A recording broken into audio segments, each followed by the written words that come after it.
ಇದಕ್ಕೆ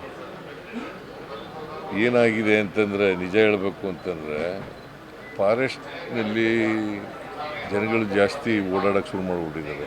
ರಿಸಾರ್ಟ್ಗಳೆಲ್ಲ ಆಗ್ಬಿಟ್ಟಿದ್ದಾವೆ. ಆಮೇಲೆ ಸಫಾರಿಗಳೆಲ್ಲ ಜಾಸ್ತಿ ಆಗ್ತಾಯಿದೆ. ಸೊ ಅದು ಒಂದು. ಎರಡನೇದು ನೀರು ಮತ್ತು ಮೇವು ಇಲ್ಲದೆ ಇರ್ತಕ್ಕಂಥದ್ದು. ಮೂರನೇದು ಈ ಚಿರತೆಗಳ ಹಾವಳಿ ಹೊರಗಡೆ ಫಾರೆಸ್ಟ್ ಒಳಗಡೆ. ಸೊ ಇವೆಲ್ಲ ಕಾರಣಗಳಿಗಾಗಿ ಅವು ಮೇವು ನೀರಿಗೋಸ್ಕರ ಹೊರಗಡೆ ಬರ್ತವೆ. ಆನೆಗಳು, ಹುಲಿಗಳು, ಚಿರತೆಗಳು, ಕಾಡಂದಿಗಳು, ಜಿಂಕೆಗಳು ಇವೆಲ್ಲ ಬರ್ತವೆ.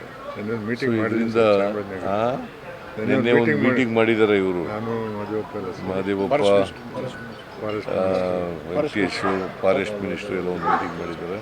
ನಾನು ಒಂದು ಮೀಟಿಂಗ್ ತಗೋತಾ ಇದ್ದೀನಿ ಈಗ.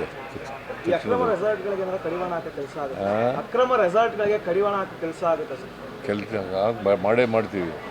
ಯಾರೇ ಅಕ್ರಮವಾಗಿ ರೆಸಾರ್ಟ್ಗಳು ಮಾಡ್ಕೊಂಡಿದ್ದಾರೆ ಅವ್ರ ಮೇಲೆ ಕ್ರಮ ತಗೋತೀವಿ.